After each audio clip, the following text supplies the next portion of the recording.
Hello everyone. पिछली class में हमने मोड्स ऑफ रिडक्शन हमने देखे थे। ठीक है, चलो अब हम करेंगे लीगल रिक्वायरमेंट्स, मतलब रिडक्शन करने के लिए क्या क्या लीगल रिक्वायरमेंट्स हैं which are specified by companies act. ठीक है, ध्यान से समझनी जरा इंपॉर्टेंट बात है। सबसे पहले फर्स्ट एंड फॉरमोस्ट आपको क्या पास करना पड़ेगा? एक स्पेशल रेजोल्यूशन। दूसरी बात, रिडक्शन आप तभी कर सकते हो अगर आपने कोई डिफॉल्ट कमिट नहीं करा है with respect to repayment of deposits. मतलब डिपॉजिट्स की रीपेमेंट में अगर आपने कोई डिफॉल्ट कमिट नहीं करा है या डिपॉजिट्स के इंटरेस्ट की पेमेंट में आपने कोई डिफॉल्ट कमिट नहीं करा है, तब आप रिडक्शन ऑफ कैपिटल कर सकते हो। तीसरा और वेरी इंपॉर्टेंट, थोड़ा सा आपसे डिस्कस करूंगा, आपको कंफर्मेशन लेना पड़ता है ट्रिब्यूनल का, नेशनल कंपनी लॉ ट्रिब्यूनल का। आपको क्या लेना पड़ेगा? Approval before effecting reduction of capital. तो तीन रिक्वायरमेंट्स करी फिलहाल: स्पेशल रेजोल्यूशन, कोई डिफॉल्ट ना करा हो डिपॉजिट्स की रीपेमेंट में या उसके इंटरेस्ट की रीपेमेंट में, और तीसरा अप्रूवल लेना पड़ेगा नेशनल कंपनी लॉ ट्रिब्यूनल का। चलो अब ना ये अप्रूवल का कैसे सिस्टम चलेगा ये देखना जरा इसके थ्रू। पता है, जो कंपनी है ना, उसे एनसीएलटी के पास, ट्रिब्यूनल के पास एक एप्लीकेशन फाइल करनी पड़ती है, फॉर्म नंबर RSC1। RSC मतलब reduction of share capital, form number 1, along with fees. 5,000 rupees की एक फीस जाती है, वो आपको फाइल करनी पड़ेगी। किसके पास? एनसीएलटी के पास। अब सुनो, एप्लीकेशन फाइल करने के 15 दिनों के अंदर अंदर एनसीएलटी एक नोटिस देगा। ठीक है, 4 लोगों को नोटिस देगा। कौन कौन से 4 लोग हैं? सुनो, सेंट्रल गवर्नमेंट को एक नोटिस जाएगा फॉर्म नंबर RSC2 में। अगर लिस्टेड कंपनी है तो सेबी को नोटिस जाएगा फॉर्म नंबर RSC2 में। ROC को नोटिस जाएगा फॉर्म नंबर RSC2 में, और क्रेडिटर्स को एक नोटिस जाएगा फॉर्म नंबर RSC3 में। मैं क्रेडिटर्स वाली बात पे ना अभी दोबारा से आऊंगा, मोस्ट इंपॉर्टेंट चीज है ये। मैं दोबारा बोल रहा हूं, क्या काम है। कंपनी को एनसीएलटी के पास एक एप्लीकेशन फाइल करना पड़ेगा फॉर्म नंबर RSC1 में, along with fees of ₹5,000। NCLT उसके 15 दिनों के अंदर अंदर एक नोटिस फाइल करेगा सेंट्रल गवर्नमेंट के पास RSC2 में। अगर लिस्टेड कंपनी है तो सेबी के पास RSC2 में, ROC के पास RSC2 में, और क्रेडिटर्स के पास RSC3 में। ठीक है, अब सुनो, अब ना ये लोग नोटिस मिलने के 3 महीने के अंदर अंदर, ये लोग नोटिस मिलने के 3 महीने के अंदर अंदर ये नेशनल कंपनी लॉ ट्रिब्यूनल के पास अपना रिप्रेजेंटेशन दे सकते हैं। रिप्रेजेंटेशन मतलब अगर उन्हें कोई ऑब्जेक्शन है तो वो 3 महीने के अंदर अंदर अपना ऑब्जेक्शन दे सकते हैं। अच्छा, अगर 3 महीनों के अंदर अंदर उन्होंने अपना रिप्रेजेंटेशन नहीं दिया, मतलब उन्होंने कोई ऑब्जेक्शन नहीं बताया, तो माना जाएगा कि उन्हें रिडक्शन में कोई ऑब्जेक्शन नहीं है। ठीक है, अच्छा, अब इसके बाद ध्यान से समझनी मेरी बात। अब अगला पॉइंट आता है, नेशनल कंपनी लॉ ट्रिब्यूनल अब एक ऑर्डर पास करेगा कंफर्मिंग द रिडक्शन, लेकिन ऑर्डर पास तभी करेगा if it is satisfied that. अब ये बात सुननी है मेरी बहुत ध्यान से, 3 बातें करूंगा, बड़ी इंपॉर्टेंट 3 बातें। Every creditor has given his consent, every creditor has been discharged, और every creditor has been given security. मैं आपको ना ये थोड़ा सा केस समझाता हूं, जरा मेरी बात सुनो। पता है, मैंने अब आपको स्टेप्स क्या बताए, जरा सुनना है सबने ध्यान से। मैंने कहा जो कंपनी है वो एनसीएलटी के पास एक एप्लीकेशन फाइल करेगा फॉर्म नंबर RSC1 में अलॉन्ग विद 5,000 रुपीज की फीस। ठीक है, अच्छा अब ध्यान से सुनिए मेरी बात।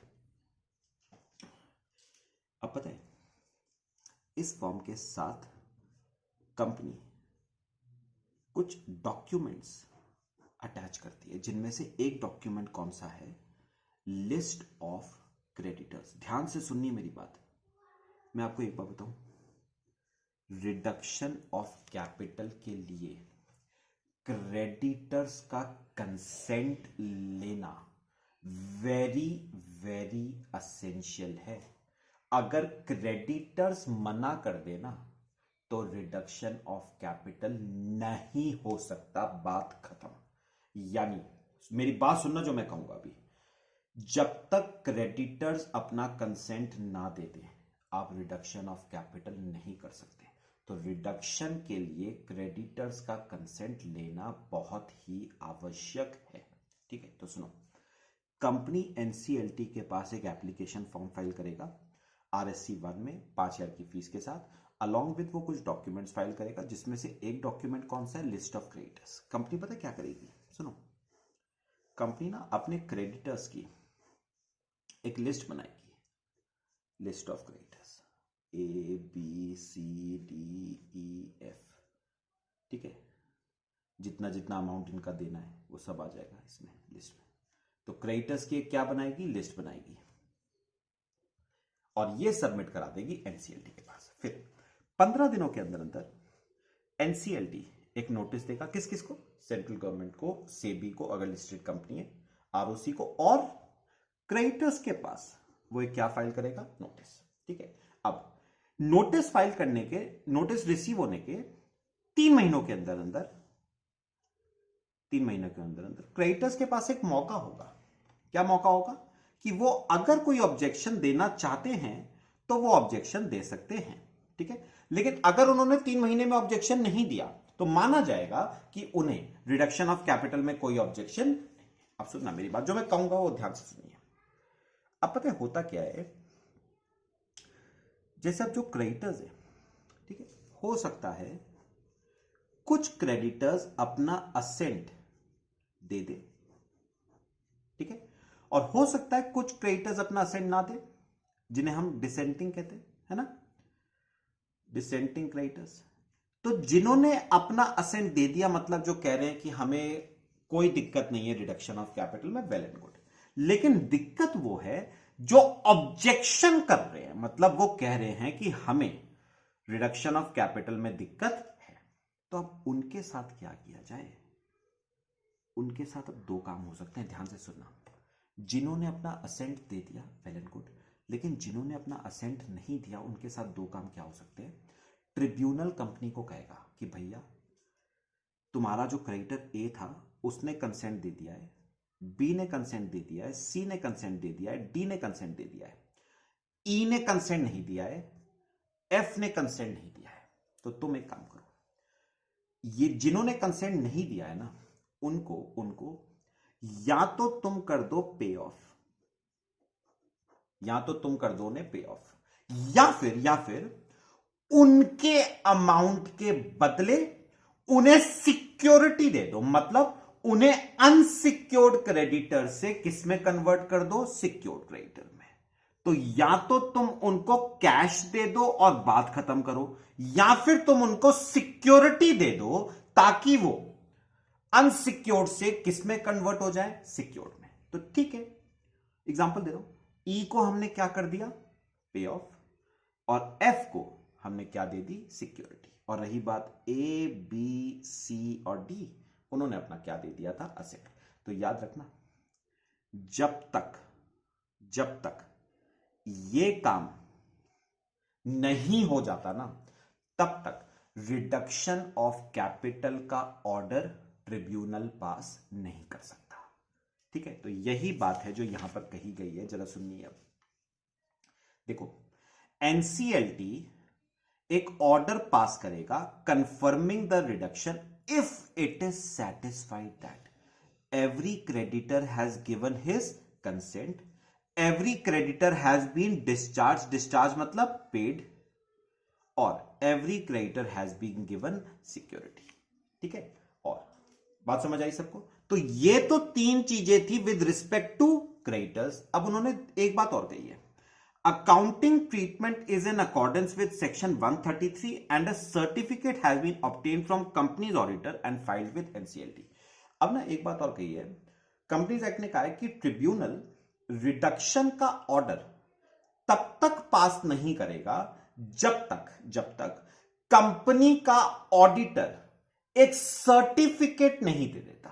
किस चीज का सर्टिफिकेट? कि रिडक्शन ऑफ कैपिटल का अकाउंटिंग ट्रीटमेंट जो किया गया है ना, that is in accordance with section 133, और उस ऑर्डर की एक कॉपी कंपनी को फाइल करनी पड़ेगी किसके पास? एनसीएलटी के पास।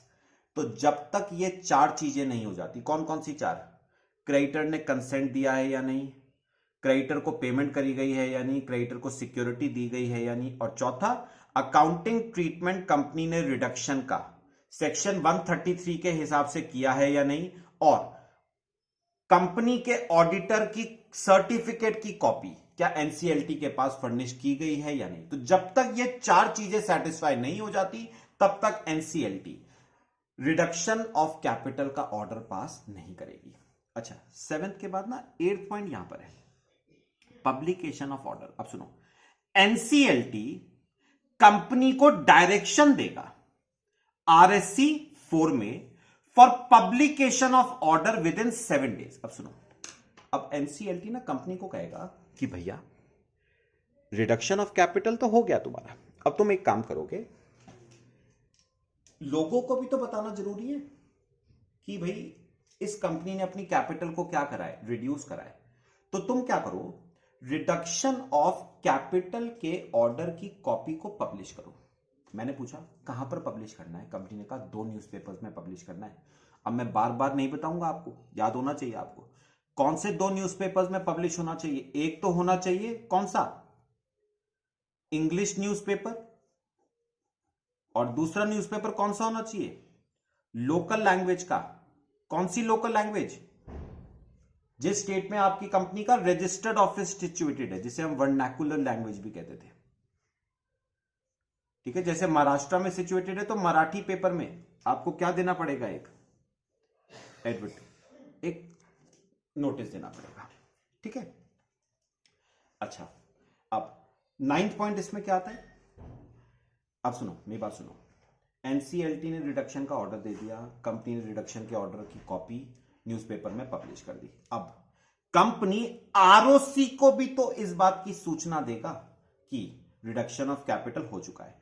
तो कंपनी आरओसी के पास ट्रिब्यूनल के ऑर्डर की एक कॉपी क्या करेगा, furnish, along with certified copy of minutes.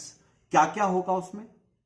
Share capital कितने की है, नंबर ऑफ शेयर्स कितने हैं, अमाउंट एक शेयर की कितनी है, और पेड अप अमाउंट कितना है, विद इन 30 डेज। और फिर आरओसी कंपनी को एक सर्टिफिकेट ऑफ रजिस्ट्रेशन देगा ऑफ रिडक्शन ऑफ कैपिटल। तो मेरे को एक बात बताओ, इन चारों पॉइंट्स के, अगर मैं इन तीनों पॉइंट्स के सीक्वेंस की बात करूं तो क्या, एनसीएलटी एक ऑर्डर पास करेगा। ऑर्डर पास करने से पहले 4 चीजों को सेटिस्फाई करेगा। कौन कौन सी 4? क्रेडिटर्स ने कंसेंट दिया है या नहीं, क्रेडिटर्स डिस्चार्ज पे ऑफ हुए हैं या नहीं, क्रेडिटर्स को सिक्योरिटी दी गई है या नहीं, रिडक्शन ऑफ कैपिटल का जो अकाउंटिंग ट्रीटमेंट है वो सेक्शन 133 के हिसाब से हुआ है या नहीं, उसका एक सर्टिफिकेट कंपनी ऑडिटर देगा, और उस सर्टिफिकेट की कॉपी एनसीएलटी के पास फर्निश करनी पड़ेगी। अच्छा, फिर एनसीएलटी कंपनी को डायरेक्शन देगा कि भैया तुम एक काम करो, तुम इस रिडक्शन ऑफ कैपिटल का जो ऑर्डर हमने पास किया है उसको पब्लिश करो। कहां पर पब्लिश करो? 2 न्यूज़पेपर में। कौन से? एक इंग्लिश और एक लोकल लैंग्वेज का न्यूज़पेपर। अच्छा, फिर कंपनी की ड्यूटी बनती है कि वो आरओसी के पास उस ऑर्डर की एक कॉपी क्या करे, furnish, along with copy of minutes. 4 बातें लिखी होंगी उसमें, शेयर कैपिटल कितने रुपए की है, नंबर ऑफ शेयर्स कितने हैं, अमाउंट ऑफ ईच शेयर कितना, पेड अप अमाउंट कितना। उसके बाद आरओसी आपको एक रजिस्ट्रेशन सर्टिफिकेट देगा ऑफ रिडक्शन ऑफ कैपिटल। ठीक है, अच्छा, अब आता है आपका effect of reduction of capital. अब ध्यान से जरा ना, कुछ बातें हैं छोटी छोटी, वो सुनिए मेरी। Effect of reduction of capital, maximum liability of a member past और प्रेजेंट। सिंपल है, इसमें खास कोई दिक्कत नहीं। मेरी बात सुनो, मुझे एक बात बताओ, रिडक्शन ऑफ कैपिटल के बाद, ध्यान से सुना, रिडक्शन ऑफ कैपिटल के बाद एक मेंबर को चाहे पास्ट हो चाहे प्रेजेंट हो, याद आएगा आपको? अगर आपको याद हो, चैप्टर जो हमने काइंड्स ऑफ कंपनीज करी थी, उसमें मैंने कंपनी लिमिटेड बाय गारंटी आपको पढ़ाई थी, और मैंने कहा था दो कॉन्ट्रीब्यूटरीज होते हैं, ए लिस्ट और बी लिस्ट। ए लिस्ट तो होते हैं आपकी कंपनी के प्रेजेंट मेंबर्स, और बी लिस्ट होते हैं आपकी कंपनी के पास्ट मेंबर्स। कौन से पास्ट? जिन्होंने अपने शेयर्स ट्रांसफर करे होते हैं वाइंडिंग अप की डेट से पिछले 12 महीनों के अंदर अंदर, है ना। सुनो, मेरे को एक बताओ, उन्होंने कहा एक मेंबर की मैक्सिमम लायबिलिटी क्या होगी, तो मुझे एक बात बताओ, nominal value after reduction, nominal value after reduction 8 rupees हो गई। मतलब पहले 10 रुपए थी, हमने नॉमिनल वैल्यू को रिड्यूस करके कितना कर दिया, 8, और paid up after reduction 6 rupees. तो मुझे एक बात बताओ, आप मेंबर को मैक्सिमम कितने रुपए के लिए लायबल ठहरा सकते हो? 8 रुपए में से 6 रुपए उसने दे रखे हैं, तो अनपेड कितना है? अनपेड अमाउंट 2 रुपए है ना, अनपेड। तो यही मेंबर की मैक्सिमम लायबिलिटी हो सकती है। तो बात समझो, इसमें कोई नई बात नहीं कर रहा हूं मैं। मेंबर मैक्सिमम कितने के लिए लायबल है? Difference between nominal value and paid up.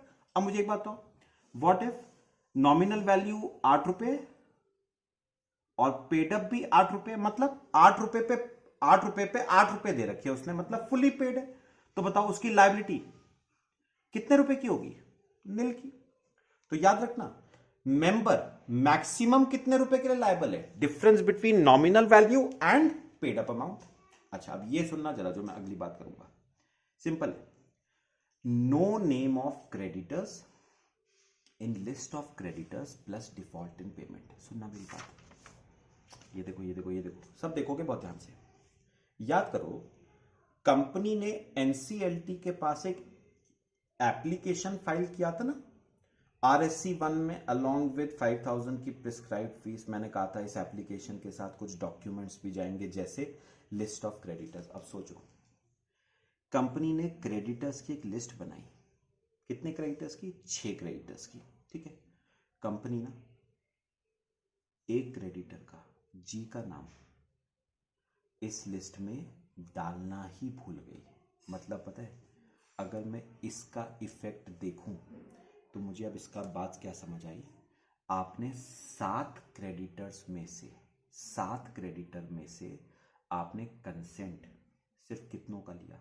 6 creditors का ही कंसेंट लिया। और मैंने आपको एक बात कही है, सारे क्रेडिटर्स का कंसेंट लेना वेरी वेरी इंपॉर्टेंट। आपने पढ़ा भी है, एनसीएलटी रिडक्शन का ऑर्डर तब तक पास नहीं करेगा जब तक सारे क्रेडिटर्स अपना क्या ना दे दें, कंसेंट। अब सुनो, एक क्रेडिटर का नाम आपने लिस्ट में डाला ही नहीं, मतलब एक क्रेडिटर से आपने कंसेंट लिया ही नहीं। अब सुनो, यहां पर देखो जरा, no name of creditor in the list of creditor. मैंने कहा एक क्रेडिटर था जी, जिसका नाम आपने लिस्ट में डाला ही नहीं, मतलब आपको कंसेंट लेना था 7 क्रेडिटर से, आपने कंसेंट लिया कितने से है? 6 से। अच्छा, फिर प्लस डिफॉल्ट इन पेमेंट। अब ये क्या हुआ? सुनो सुनो ध्यान से। अब ना जो जी था ना, उसे बाद में जाके पता चला कि कंपनी ने रिडक्शन ऑफ कैपिटल किया है, तो वो तो भागा भागा गया ट्रिब्यूनल के पास। उसने कहा कि भाई आपने रिडक्शन का ऑर्डर कैसे पास कर दिया? भाई मैंने तो अपना कंसेंट दिया ही नहीं था रिडक्शन के लिए, तो मेरे कंसेंट के बगैर आपने रिडक्शन ऑफ कैपिटल का ऑर्डर कैसे पास कर दिया? ठीक है, पहली बात। अच्छा, दूसरी बात, वो कह रहा है कि मैं कंपनी के पास गया था अपना पैसा मांगने, कंपनी मेरा पैसा भी नहीं दे रही है। मैं दोबारा बोल रहा हूं, दोबारा सुनो। मेरे को पहले बताओ, क्रेडिटर की लिस्ट में कितने क्रेडिटर्स का नाम मेंशन होना चाहिए था? 7 क्रेडिटर्स का। नाम मेंशन कितनों का है? 6 का। तो एक क्रेडिटर जी है जिसका नाम उस लिस्ट में मेंशन्ड नहीं है, ठीक है। अब जी को बाद में जाके पता चला कि कंपनी ने रिडक्शन ऑफ कैपिटल किया है और रिडक्शन ऑफ कैपिटल करने के लिए उसने मेरा कंसेंट नहीं लिया है, तो वो भागा भागा गया कंपनी के पास। पहले उसने कंपनी से कहा कि भैया तुमने रिडक्शन ऑफ कैपिटल कर भी दिया और मुझसे पूछा भी नहीं, चलो कोई बात नहीं, तुम एक काम करो, मेरा पैसा अभी दे दो मुझे, मैं कुछ नहीं करूंगा, मैं तुम्हारे कोई खिलाफ कोई केस कुछ ट्रिब्यूनल में जाके फाइल नहीं करूंगा, मेरा पैसा लौटा दो। कंपनी कह रही भैया पैसा तो अभी नहीं है, बाद में ले लियो पैसा। यानी पता है अब जी को दिक्कत क्या है, जी का कंसेंट भी नहीं लिया गया और कंपनी जी का पैसा लौटा भी नहीं रही। तो अब तो जी भागा भागा गया किसके पास, अब तो जी भागा भागा गया, पहले मेरे को बताओ पहले किसके पास गया जी, कंपनी के पास, ठीक है। उसने कंपनी से क्या कहा, तुमने मेरा कंसेंट नहीं लिया, मेरा कंसेंट नहीं लिया, ठीक है, कोई बात नहीं, मेरा पैसा दे दो। कंपनी कह रही है पैसा नहीं है, तो मतलब कंपनी जी की पेमेंट भी नहीं कर रही, कंसेंट भी नहीं लिया और पेमेंट भी नहीं कर रही, एक तो चोरी ऊपर से सीना चोरी। अब सुनो अब क्या हुआ, जी गया, अब गया जी ट्रिब्यूनल के पास और उसने कहा कि भैया आपने रिडक्शन ऑफ कैपिटल का ऑर्डर कैसे पास कर दिया जब तक आपने मेरा कंसेंट नहीं लिया, ठीक है। तो ट्रिब्यूनल अब क्या कह रहा है, सुनो ट्रिब्यूनल क्या कह रहा है, ट्रिब्यूनल कह रहा है कोई बात नहीं, चिंता मत कर, जितने भी मेंबर्स हैं ना वो सब क्या होंगे, liable for such amount as they would have been liable in event of winding up of the company. Tribunal ने अब क्या कहा, ट्रिब्यूनल ने कहा कि ना कंपनी के जितने भी मेंबर्स हैं, कंपनी के जितने भी मेंबर्स हैं वो सब तेरा पैसा देने के लिए क्या होंगे, लायबल। मैंने कहा कौन कौन कितने कितना लायबल होगा, उसने कहा हर मेंबर उतने पैसे के लिए लायबल होगा जितने पैसे के लिए वो लायबल होता अगर कंपनी का लिक्विडेशन होता। तो मेरी एक बात सुनो, जैसे मैं एग्जांपल मतलब थोड़ा सा समझाने के लिए, देखो अब जैसे ये देखो ए है, बी है, सी है, डी है, ई है, ये 5 मेंबर्स है। सुनो ए के पास 1000 शेयर्स हैं, बी के पास 500 शेयर्स हैं, सी के पास 700 शेयर्स हैं, डी के पास 800 शेयर्स हैं, है ना, और ई के पास 1500 शेयर्स हैं। इसने एक शेयर पे 8 रुपए दे रखा है, इसने एक शेयर पे 8 रुपए दे रखा है, इसने एक शेयर पे 8 रुपए दे रखा है, 8 रुपए दे रखा है, 8 रुपए दे रखा है। तो अब मुझे बताओ ए को मैक्सिमम आप कितने रुपए के लिए लायबल ठहरा सकते हो, एक शेयर पे 2 रुपए के लिए तो लायबल ठहरा सकते हो भाई, 8 तो उसने कंपनी को दे रखा है और कितने के लिए वो लायबल है, 2 रुपए के लिए, तो ए को आप 2000 रुपए के लिए लायबल ठहरा सकते हो।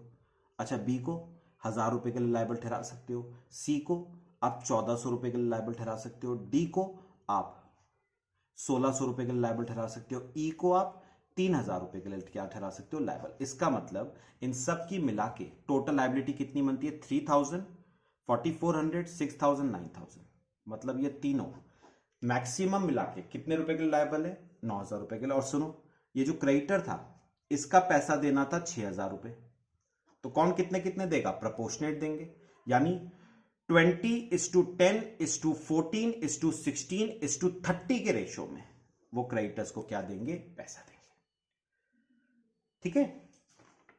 और लास्ट पॉइंट क्या आता है, देखो अगला पॉइंट आता है if company is wound up. अच्छा जो फर्स्ट पॉइंट था वो था अगर कंपनी वुंड अप होती तो कौन कितने कितने रुपए के लिए लायबल होता। अब तो केस है कंपनी वुंड अप हो रही है, ऊपर था अगर कंपनी वुंड अप होती, सेकंड केस है कंपनी वुंड अप हो गई, तो NCLT shall settle a list of persons so liable to contribute and make and enforce call from such contributors। ठीक है, अगर कंपनी वुंड अप हो रही है तो एनसीएलटी क्या करेगा, एक लिस्ट बनाएगा, लिस्ट ऑफ कॉन्ट्रीब्यूटरीज बनाएगा, उसमें कॉन्ट्रीब्यूटरीज का नाम आएगा, कॉन्ट्रीब्यूटरीज की एक लिस्ट बनाएगा, कॉन्ट्रीब्यूटरीज का नाम आएगा, कौन कौन कितना कितना पैसा कॉन्ट्रीब्यूट करेगा वो आएगा और उनसे कॉन्ट्रीब्यूशंस लिए जाएंगे। यानी सिंपल वर्ड्स में अगर मैं बात समझू, दोनों में बात तो सेम ही है ना, अल्टीमेटली कौन कंट्रीब्यूट कर रहा है क्रेडिटर्स को देने के लिए, मेंबर्स। ठीक है, तो मैं अगर एक बात समझू तो मुझे ये बात समझ आई कि अगर आपने, सुनो, अगर आपने क्रेडिटर्स का नाम लिस्ट ऑफ क्रेडिटर्स में मेंशन नहीं करा, प्लस उन्होंने जो पैसा मांगा तो आपने उनको पैसा भी नहीं दिया, तो उस केस में ट्रिब्यूनल मेंबर्स को लायबल ठहरा सकती है for making payment to creditors. मतलब जिस जिस मेंबर का जितना जितना पैसा बनता है देने वाला क्रेडिटर्स को, उतना उतना पैसा वो क्रेडिटर्स को देंगे प्रोपोर्शनेटली। ठीक है, और लास्ट केस इसमें आता है पनिशमेंट फॉर कॉन्ट्रावेंशन।